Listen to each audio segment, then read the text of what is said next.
حضرت امام زرقانی نے یہاں ایک بڑا خوبصورت واقعہ لکھا ہے کہ ایک دن حضور سیر کرتے کرتے مدنی زندگی میں باہر تشریف لے گئے. وہاں ایک قافلے نے پڑاؤ کیا ہوا تھا اور ان کے اونٹ چل رہے تھے. ایک سرخ رنگ کا اونٹ حضور کو پسند آ گیا. قافلے والوں سے پوچھا اس اونٹ کو بیچتے ہو؟ انہوں نے بیچنا تھا یا نہیں بیچنا تھا. حضور نے پوچھا تو کہا ہاں بیچتے ہیں. میرے شیخ کہتے ہیں میں دل ویچا میں جگر ویچا جے پیارا محمد آ جاوے نہیں میں اپنا سارا کر ویچا جے پیارا محمد آ جاوے. انہوں نے بیچنا تھا یا نہیں؟ کہا جی ہم بیچتے ہیں. اچھا کتنے کا بیچتے ہو؟ کہا جی اتنے کا. سودا طے ہو گیا. حضور نے فرمایا کہ میں کوئی تاجرانہ غرض سے تو آیا نہیں تھا کہ میں قیمت ساتھ لے کے آتا. میں تو سیر کرتا ادھر آ نکلا اور تمہارا اونٹ مجھے پسند آ گیا اور میں نے اس کا سودا کر لیا. ایسا کرو کہ اونٹ مجھے دے دو اور میں شہر جا کر کے اپنی اس کی اونٹ کی قیمت تمہیں بھیج دیتا ہوں. انہوں نے کہا میں منظور ہے. حضور نے اونٹ پکڑا اور چل دیے. اور جب حضور جا رہے تھے تو وہ حضور کو دیکھتے رہے اور جب آقا کریم نظروں سے اوجھل ہو گئے تو وہ دلوں پہ ہاتھ رکھ کے کھڑے ہو گئے. تھوڑی دیر کے بعد سکتے سے جب باہر آئے تو ایک دوسرے سے پوچھنے لگے یار یہ شخص جو اونٹ ادھار لے گیا اس کا پتہ پوچھا تھا کسی نے؟ جب کسی کو نقد سودا دیا جائے تو اس کا عطا پتہ پوچھنے کی ضرورت نہیں ہوتی. اور جب کسی کو ادھار دیں تو یا آپ اسے جانتے ہو یا درمیان میں کوئی ضامن ہو یا کوئی چیز گروی رکھی جائے. اور کہا ایک شخص آیا تم نے اس کو اونٹ دے دیا اس کا پتہ بھی نہیں پوچھا, اس نے کوئی درمیان میں ضامن بھی نہیں دیا, تم نے کوئی شے بھی گروی نہیں رکھی اس کی, تو یار تم سب کی عقل پہ پردہ آ گیا, اس کا پتہ تو پوچھ لیتے, قیمتی اونٹ لے گیا. ایک بولا یار جب وہ باتیں کرتا تھا منہ سے پھول جھڑتے تھے. اذا تکلم رؤیا کالنور یخرج من بین ثنایاہ. کہا میں تو اس منظر کو دیکھتا رہ گیا. دوسرا کہنے لگا یار جب وہ جو ہے وہ مسکراتا تھا سامنے والے پہاڑوں پہ عکس پڑتا تھا. اذا ضحک یتلالع فی الجدر. تیسرا بولا یار میں تو اس کی آنکھیں دیکھتا رہ گیا. کیا خوب سجن دیاں اکھیاں نے, کیا خوب سجن دیاں اکھیاں نے جویں پر کے سرائیاں رکھیاں نے. تو اجے میرا یار نہیں ڈٹھا جنوں ویکھ کے چند شرم آوے. ادھی راتی دن چڑھ جاوے جیو رخ تو نقاب اٹھاوے. تے جیو نکلے سیر کرن نو سارا گلشن سیس نواوے. اتے دھرتی لف لف جاوے جے ہاتھ پھلاں وچ رکھدا ہاتھ پھلاں تو ود جاوے. نین نشیلے مست رسیلے وچ سونا کجل سہاوے. اکھ اگڑے تے انج پیا جاپے جویں میں خانہ کھل جاوے. توبہ توبہ حسن سجن دا چال نہ چلی جاوے. بجلی ڈردی لشک نہ مارے متا بے ادبی ہو جاوے. تے جے او کھولے پیچ زلف دے اتے راہی راہ پل جاوے. توبہ توبہ حسن سجن دا چال نہ چلی جاوے.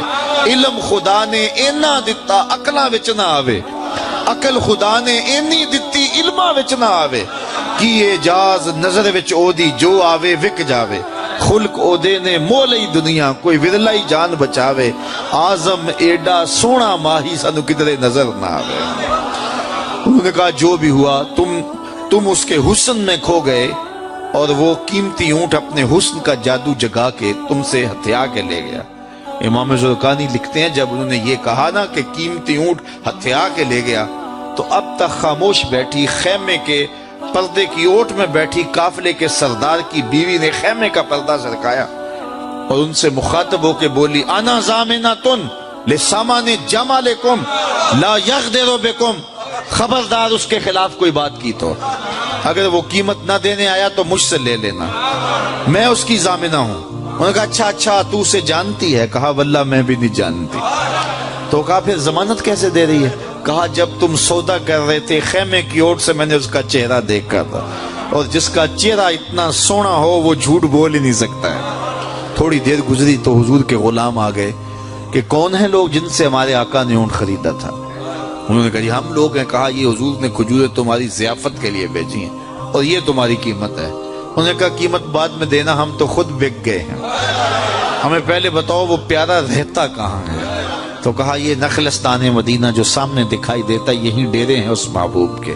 تو امام زرقانی لکھتے ہیں سارا قبیلہ, اس قبیلے کا نام تھا وفد تارک, وہ سارے کا سارا وفد تارک اٹھا اور مدینہ المنورہ پہنچا اور حضور کے قدموں میں جا کے بیٹھ گیا. تیری تک کے ادامہ میں مرید ہو گئے. تو چہرہ اتنا خوبصورت تھا, اللہ اکبر, دیکھنے والے کہا کرتے ہیں اللہ اللہ، یاد آتا ہے خدا دیکھ کے صورت تیری۔ تو کسی سے اگر پیار اس لیے کیا جاتا ہے کہ وہ سونا بڑا ہے، تو پھر آؤ نا اس سے پیار کیجئے جو اتنا سونا ہے کہ پیر مہر علی بول کے کہنے لگے، مکھ چند بدر شاہ شانی ہے، متھے چمک دی لاٹ نورانی، کالی زلف تے اکھ مستانی ہے، مخمور مد بھریاں۔ اعلیٰ حضرت بریلی سے بول رہے ہیں، ذرا لہجہ دیکھیے کتنا خوبصورت ہے۔ بلبل نے گل ان کو کہا، بلبل کی منتہائی پرواز تو یہ کسی کو پھول کہتے، وہ پھول سے آگے تو سوچ نہیں سکتی، لیکن اس نے بھی پھول کہہ دیا۔ بلبل نے گل ان کو کہا، کمری نے سروے جاں فضا، حیرت نے جھنجھلا کے کہا یہ بھی نہیں وہ بھی نہیں۔ خورشید تھا کس زور پر، کیا بھڑ کے چمکا تھا کمر، بے پردہ جب وہ رخ ہوا یہ بھی نہیں وہ بھی نہیں۔ وہ حسن دیا اللہ نے اپنے محبوب کو، تو کسی سے اگر اس لیے پیار کیا جائے کہ وہ سونا بڑا ہے، تو مجھے بتاؤ کہ حضور جیسا سونا زمانے میں کوئی ہو سکتا ہے؟ اللہ اکبر، سارے حسن حضور کے قدموں سے پھوٹتے ہیں۔ اور مجھے اتنا اچھا لگتا ہے یہ شعر اعظم چشتی مرحوم کا، کہ اس نے پتہ نہیں کہاں بیٹھ کے یہ شعر لکھ دیا کہ سمجھا نہیں ہنوز میرا عشق بے ثبات، سمجھا نہیں ہنوز میرا عشق بے ثبات، تو کائنات حسن ہے یا حسن کائنات، تو کائنات حسن ہے یا حسن کائنات۔ تو اگر کسی سے اس لیے پیار کیا جاتا ہے کہ وہ خوبصورت بہت ہے، تو پھر بتاؤ حضور کے حسن، یار حضور کے چہرے کا جمال اور رنگ اور شان تو پھر حضور کا چہرہ ہے نا۔ حضرت میمونہ بنت کردم رضی اللہ تعالیٰ عنہ فرماتی ہیں کہ مجھے حضور کی زیارت کا شوق ہوا تو میں اپنے والد گرامی کے ساتھ حضور کی زیارت کے لیے حجۃ الوداع کے موقع پہ میں حج کے لیے گئی، اور حضور سواری پہ بیٹھے تھے اور میں اپنے والد گرامی کے ساتھ حضور کی قربت حاصل کرنے کے لیے اور حضور کی زیارت کے لیے پہنچی۔ حضور کے چمکتے چہرے پر نظر جم نہ سکتی تھی، اور میرے میں ہمت نہ ہوئی کہ میں حضور کے چہرے کو دیکھ سکوں۔ تو حضور سواری پہ بیٹھے تھے تو میں حضور کے پاؤں کو دیکھنے لگی۔ فرماتی ہیں کہ حضور کے انگوٹھے کے ساتھ والی جو انگلی تھی، اس کا قد باقی انگلیوں کی مناسبت سے لمبا تھا۔ فرماتی ہیں ما نسیتو فی ما نسیتو طول اصباحو، کہتی ہیں کہ آج تک اتنا عرصہ گزر گیا ہے، حضور کی مبارک انگوٹھے کے ساتھ والی انگلی کا حسن ہی میری نگاہوں سے زائل نہیں ہوتا۔ یار جس کی انگلی اور جس کے پاؤں کا حسن اتنا ہے، اس کے چہرے کی جمال کی کیفیت کیا ہوگی؟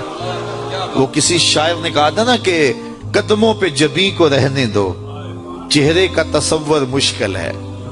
قدموں پہ جبیں کو رہنے دو، چہرے کا تصور مشکل ہے، جب چاند سے روشن ایڑی ہے رخسار کا عالم کیا ہوگا؟ جب چاند سے روشن ایڑی ہے رخسار کا عالم کیا ہوگا؟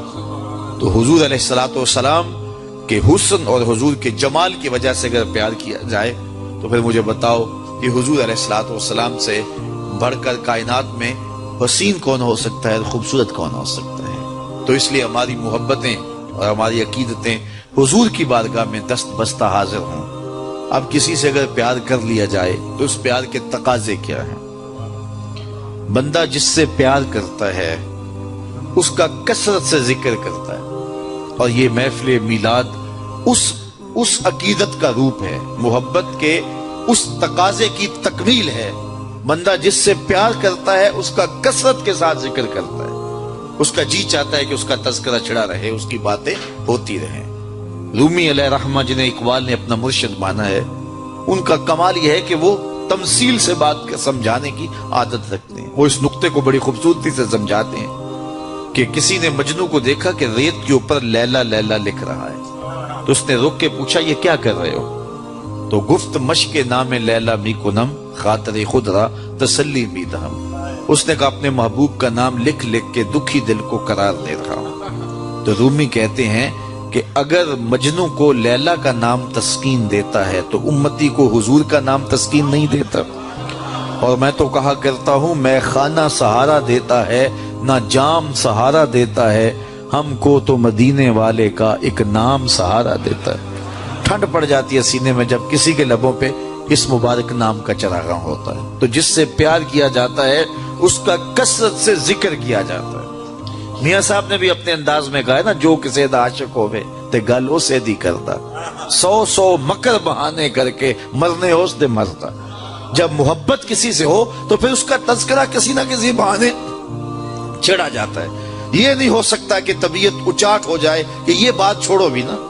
میں مختلف جگہوں پہ جاتا ہوں تو بعض لوگ پرچیاں دیتے ہیں جناب میلاد النبی کے ثبوت کے حوالے سے بھی کوئی بات کیجئے، تو میں کہتا ہوں کہ دلائل کی زبان میں ہمارے علماء بات کرتے ہیں اور کمال کر دیتے ہیں، لیکن میں کہا کرتا ہوں اپنے سادے لہجے میں، کیا حضور کے ذکر کے لیے بھی دلیل